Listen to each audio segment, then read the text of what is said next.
So I think the main thing about Intolerance that everyone talks about is that it's a really ambitious film. That it's nothing if not a film of great ambition.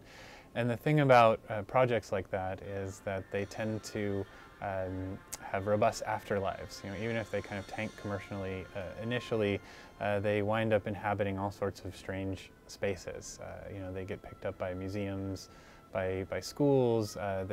They cross national borders in really interesting ways, and you never quite know where they're going to go. Whether they're going to wind up on a Blu-ray disc, a century later, or in various museum or archival formats and collections.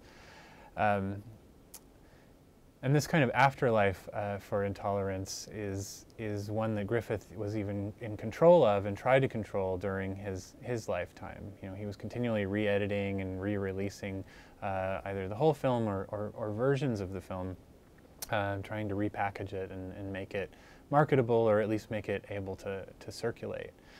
One of the key moments in the afterlife of Griffith's Intolerance happened, I think, in the mid-1920s, where organizations were just starting to figure out how to revive old films and start this idea of art film exhibition. It was an idea that people had for a long time, but nobody was able to quite put it into practice. In practice, it was always quite messy. And the main organization that was really successful at this in the mid-20s was called the International Film Arts Guild, which started in the mid-20s. They had this really persuasive director.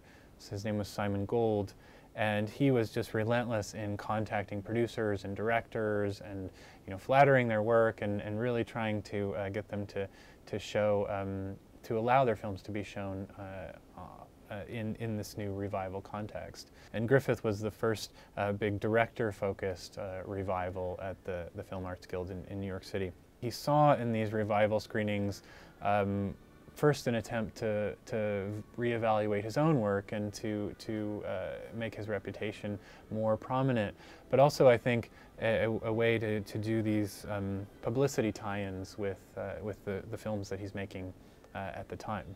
And there's this really interesting synchrony with the production that he was working on right at that time. The production was called The Sorrows of Satan.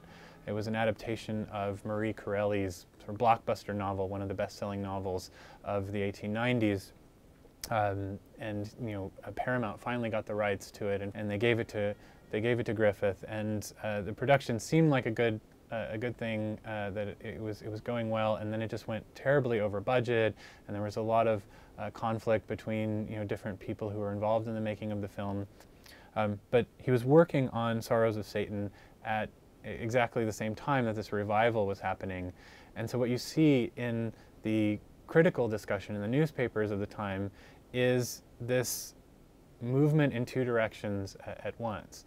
On one hand, the critics are wondering out loud if Griffith's best artistic days are behind him, and then on the other hand, oftentimes in the same article, they're saying, they're saying all sorts of lovely things about this revival and about Griffith as this pioneer of the art of cinema, and encouraging people to go out and see these films. And I thought I could just read some passages from a couple of these reviews. So this is a critic, John Cohen, who says about Griffith, he says, whenever a cinema critic is hard put to find an adequate topic for discussion, he can always turn to D.W. Griffith. That director's shortcomings, as well as his achievements, and these are many and varied, always furnish food for articles, and at the present time, in view of the continuance of his latest film, The Sorrows of Satan, at the Cohen, and of the highly successful repertory of all of his pictures at the enterprising Cameo Theater, Mr. Griffith is, as the newspaper saying has it, better copy than ever before. Here's hoping that he never stops making photoplays. So it's this, again, this double movement, right? Worrying about the success of his current film, and then really praising these revival productions. So Griffith was really aware at this time of the long life of his great work, Intolerance, and I think that awareness of that life encouraged a reading of his encourages a reading of his comments about sorrows of Satan that is there is sarcasm there, there is maybe a little bitterness there, but there's also some optimism, and he's reflecting on what constitutes a film ahead of its time, essentially, and he's saying, well, I now realize how much Intolerance was a film ahead of its time, and maybe these new films that I'm making could fall into that same category. Maybe people, what does it mean for a film to be made that doesn't quite connect with audiences at the time, but audiences need to catch up with that film. I mean, this is the definition of an ambitious film. It's a film that never quite fits in its time, or maybe doesn't quite fit in its time exactly the way it's intended, but it has this kind of afterlife that nobody can really predict.